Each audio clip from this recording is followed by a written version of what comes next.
Hi மக்களே, எல்லோரும் எப்படி இருக்கீங்க? மண்டே மார்னிங் ரொட்டீன் தான். இன்றைக்கி மார்னிங் 6:00 அது மாதிரி தான் எழுந்தேன். எழுந்ததுக்கப்புறம் கோலம்லாம் போட்டுட்டு வந்தாச்சு. வந்ததுக்கப்புறமா சாப்பாடுக்கு அரிசி தான் கழுவி வச்சுட்டேன். ஏன்னா நேற்று வந்து மீன் குழம்பு வச்சுருந்தேன். ஸோ அதனால் அது இருந்தது. அதனால் சாப்பாடு மட்டும் வடிச்சிட்டு முட்டை வந்து வேக வச்சு எடுத்துகிட்டு போயிட்டேன். அதுக்கப்புறம் ரொம்பலாம் வீடியோ நான் எடுக்கலை. அதுக்கப்புறம் ஈவினிங் ரொட்டீன் தான். ஈவினிங் வந்து எல்லாமே கிச்சன் கொஞ்சம் ஸ்டவ்வெல்லாம் ரொம்ப இதுவாக இருந்தது. அதனால எல்லாமே வாஷ் பண்ணிவிட்டு அது எல்லாமே க்ளீனிங் ஒர்க்கு தான் கொஞ்சம் பார்த்துட்டு இருந்தேன். அதுவே எனக்கு டைம் டக்குன்னு ஓடிடுச்சு. வந்ததும் தெரில. ஃப்ரெஷ்அப் ஆனேன். ஆகிட்டு வந்ததுக்கப்புறம் நேராக கிச்சனுக்குள்ளே தான் போனேன். கொஞ்சம் நேரம் கூட ரெஸ்ட்டே இல்லை. இப்போலாம் அப்படி தான். அதுக்கப்புறம் நம்ம எப்போனா ஒர்க்கெல்லாம் முடிச்சுட்டு நம்ம ரெஸ்ட் எடுப்போம் அப்படின்ற மாதிரி தான் இருக்குது மைண்ட் செட்டு. ஸோ அதனால் எல்லாமே இதெல்லாம் முடிக்கணுன்ட்டு தான் மைண்ட் செட் வருது. அதே மாதிரி எல்லாமே எடுத்து ரெடி பண்ணி ஸ்டார்ட் பண்ண ஆரம்பிச்சிட்டேன்.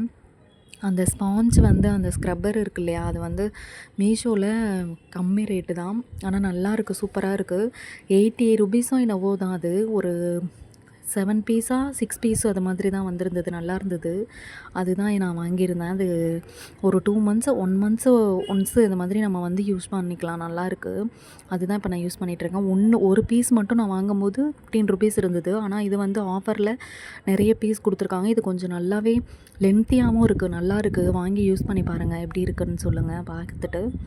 அதுக்கப்புறம் எல்லாமே க்ளீனிங் ஒர்க்கெல்லாம் முடிச்சிட்டதுக்கப்புறமா வந்துட்டு இன்றைக்கி வந்து பொங்கல் செஞ்சுக்கலாம் அப்படின்னு சொல்லிட்டு பொங்கலும் சட்னி, தேங்காய் சட்னி எதனா செஞ்சுக்கலாம் சொல்லிவிட்டு அதுக்கும் ரெடி பண்ணியாச்சு.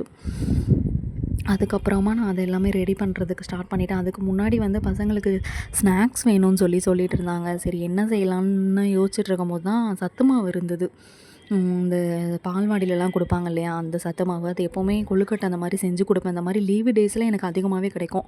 அதனால பசங்களுக்கு அது மாதிரி எல்லாமே எப்போவுமே எங்கள் வீட்டில் இருந்துகிட்டே இருக்கும். நாங்கள் பழைய வீட்டில் இருக்கும்போது எப்போவுமே இருந்துகிட்டே இருக்கும் எங்கள் வீட்டில். அதனால் வந்து எப்போவுமே ஹெல்த்தியாக அந்த மாதிரி செஞ்சு கொடுத்துட்ருப்பேன். லீவு டேஸில் நானும் வீட்டில் இருக்கும்போது அந்த மாதிரி ஏதாவது ஹெல்த்தியாக செஞ்சு கொடுக்கணும் அப்படின்னு சொல்லிட்டு ஹெல்த்தியாக செஞ்சு கொடுத்துருவேன்.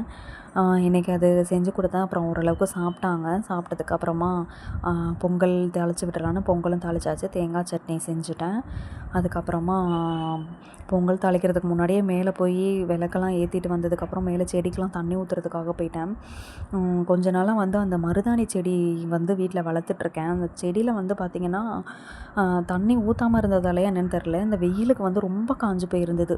இப்போ வந்து கொஞ்ச நாளாக ஒரு 3-4 டேஸ்ன்னு சொல்ல முடியாது, ஒரு 1 வீக் மேலே இருக்கும். ஆனால் நல்லா தண்ணி தெளித்து விட்டு நல்லா ஊற்றிட்டுருக்கேன். ஆனால் நல்லா இப்போ கொஞ்சம் நல்லாவே வளர்ந்துட்டுருக்கு.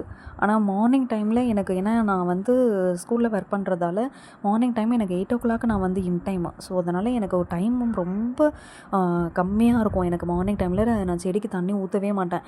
இப்போ 8:30 ஸ்கூல் லீவுன்றதுனால 8:30 இன் டைம். அதனால் கொஞ்சம் எனக்கு டைம் இருக்கிறதால மேலே போய் மார்னிங்லேயும் செடிக்கு தண்ணி ஊற்றிடுறேன், ஈவினிங்லேயும் தண்ணி ஊற்றிடுறேன். அதனால் எனக்கு கொஞ்சம் நல்லாவே ஈஸியாகவும் இருக்குது. நல்ல செடி நல்லா வளர்கிற மாதிரி எனக்கு ஒரு ஃபீலாக இருக்குது. அதை பார்க்கும்போது எனக்கு ஒரு ஹாப்பினஸ். நம்ம வளர்க்குற செடி நல்லா வளருது அப்படின்ற மாதிரி. அதை பார்க்கும்போது, ஏன்னா எனக்கு செடி வளர்க்குறதுனா ரொம்ப பிடிக்கும். ஆனால் வந்து நான் ரொம்ப அதிகமாக செடி வாங்கவும் மாட்டேன். அதை வந்து மெயின்டைன் பண்ண முடியாமலே நான் வந்து விட்டுருவேன். அதை வந்து பண்ண மாட்டேன். செடி வந்து என்னால் மெயின்டைன் பண்ண முடியாமல் தான் வந்து நான் வந்து வாங்குறது இல்லை மோஸ்ட் ஆஃப். ஏன்னா இப்போ வந்து நம்ம வீட்டில் இருக்கோம் அப்படின்னா நார்மலாக செடி நல்லா வளர்க்கணும், இதெல்லாம் நான் எல்லாமே பார்த்து பண்ணியிருப்பேன். நான் இப்போ ஒர்க்கும் போகிறதால என்னால் மெயின்டைன் பண்ண முடியாமல் தான் என்னால் வாங்க முடியல. ஆனால் எனக்கு ரொம்ப ரொம்ப பிடிக்கும் செடி வளர்க்குறதுனா. அதுக்கப்புறம் அந்த அரிசி தண்ணி இதெல்லாம் நான் எப்போவுமே எடுத்து வச்சுட்டே இருப்பேன். அதெல்லாம் எடுத்துகிட்டு போய் ஊற்றிட்டு வந்துடுவேன் மேலே. அது மாதிரிலாம் ஊற்றுறதால என்னவோ தெரில, இந்த செடிலாம் வந்து குச்சி மட்டும்தான் வச்சுருந்தேன். அது என்ன சொல்லுவாங்க, அந்த பாரிஜாதம் செடி அது மாதிரிலாம், அதெல்லாம் வளர்க்குறதுக்கு எனக்கு ரொம்ப ரொம்ப பிடிக்கும். அது கொஞ்சம் இப்போ வந்துட்டுருக்கு. அது பூ எப்படா பூக்கும் அப்படின்ற மாதிரி ஒரு மைண்ட் செட்டில் இருக்குது. ஓகே, இந்த வீடியோ பிடிச்சிருந்தா லைக் பண்ணுங்கள், ஷேர் பண்ணுங்கள், சப்ஸ்கிரைப் பண்ணுங்கள். பாய்.